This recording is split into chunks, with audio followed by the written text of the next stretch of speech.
bring that file to the very top of your email, of your IMI account if there's been any movement in that file, an RFI created. And there's also a little, I noticed when we lodged something the other day, partner visa, and it created a biometrics notification. It created a little flag on the left-hand side as well, which is a new feature.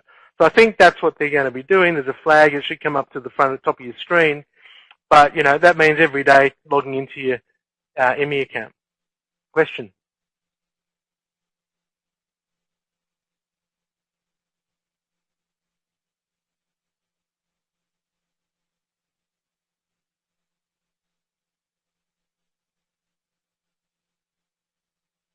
Is there an approval letter in the IMI account?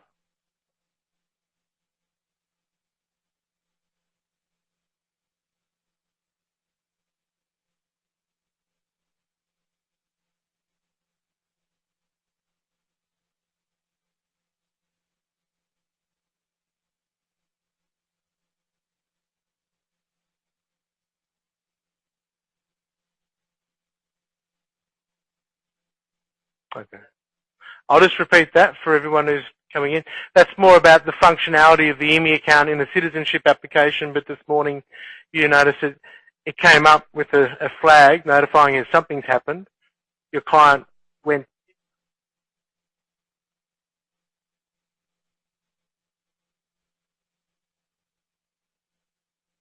Yeah, so it brought the file to the top. Yeah.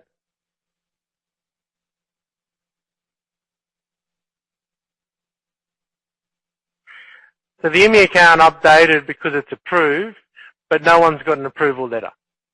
Not in the emails and not in the IMI account. Yeah. So it's still not working properly.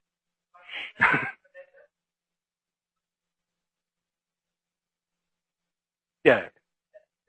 Okay. Yeah. So again, the lesson there is it's always checking the IMI account, and when you see irregularities like that, it's good to also bring that to the MIA's attention, because we need to be able to go back and especially advise the department when things aren't working as well as they should. I go back to my same reiteration around submissions. Get into the age-old art of submissions on each of these files. Make sure you're comfortable that everything reads and cross-checks to the documents the way it should to give it the best chance of success. As I said earlier, it's a really good idea to read through, but especially if you think you're in an area of risk with certain occupations as well.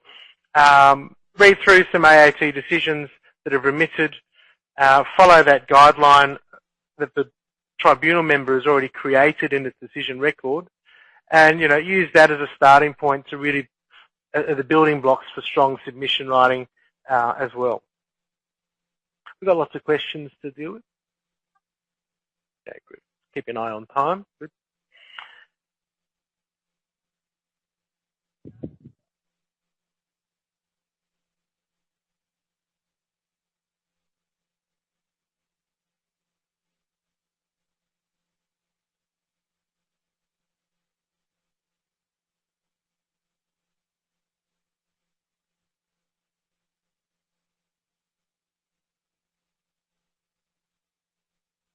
Yeah.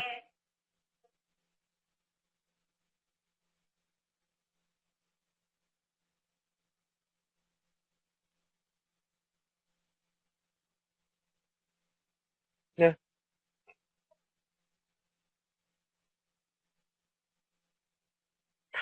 I don't think it, I'll just repeat that. You had a refusal back in October where the refusal letter said that the 2016-17 financials had not been included, and yet, as all of us know in corporate Australia, lodged financial statements with the tax office are not due until, April or May of the following year. So, and certainly clients, larger organisations which go through full KPMG audit type financials, that takes even longer to get all those things through. It's absolutely not realistic or reasonable to require that. The fact that those refusals have occurred I think is an aberration, not systemic. I think that's where there's a real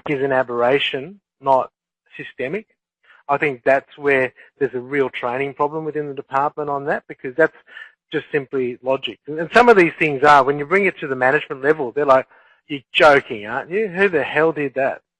That's actually the response, because they know it's not possible. And it would be more consistent for them to request something other than, depending on what they want to see. Maybe it's just the BAS statements, because those things do get done on a quarterly basis. So BAS statements updated since July is what I would be looking at the moment, not hassling clients to have their financials lodged with the ATO and get their accountants to do a whole lot of work 6 months earlier than is necessary. But again, that's something that the MIA is taking up with the department on that particular issue, because it's a ridiculous one, because when it goes to the AAT, we know it's going to get remitted. It's just, without a hearing probably, you just give them the documents and then they'll send the file back.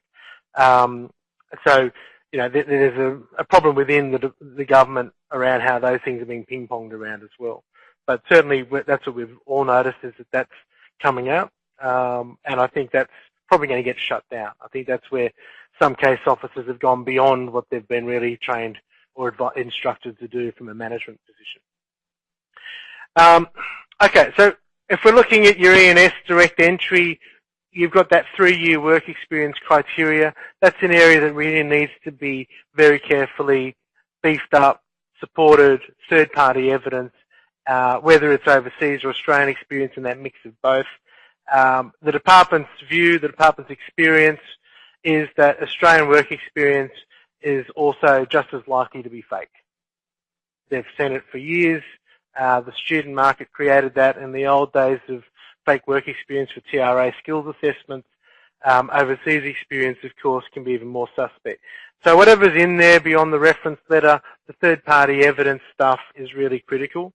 And that goes the same thing if you're dealing with 2 years of TRT. Payroll reports and pay slips, they prove the hours, they don't legitimise the work. Because I can create that in MYOB. Anyone can create pay slips. You can just factor it all in.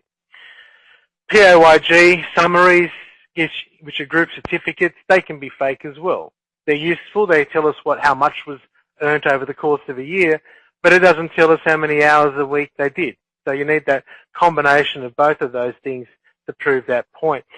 But you need to legitimise those two documents, and that's where they want to see tax returns lodged against that particular employment. Again, a tax assessment notice doesn't tell you the employer, it just tells you how much you paid, so you need the tax return itself that shows the actual employer, and the PAYG documents were put in there as well.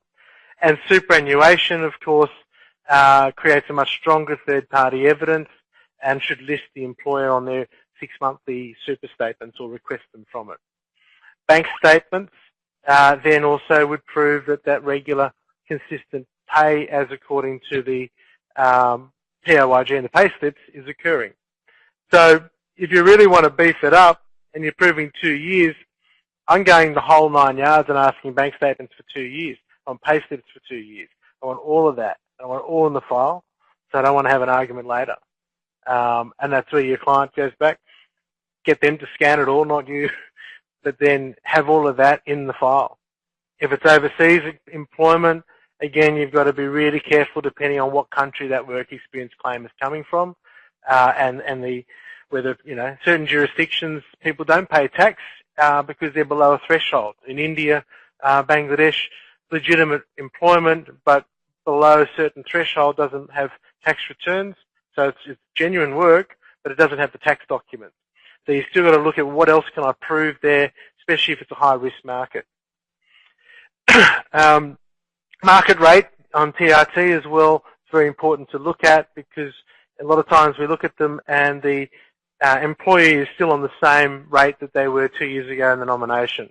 And there hasn't been, whether it be just CPI indexed increases to the pay, whether it's a salary that's not reflecting to an award. Certainly in the award space, there's usually 3% increases and new increases that come into effect sometimes in July, sometimes in January. So you've got to make sure that those guys are right on the money with that.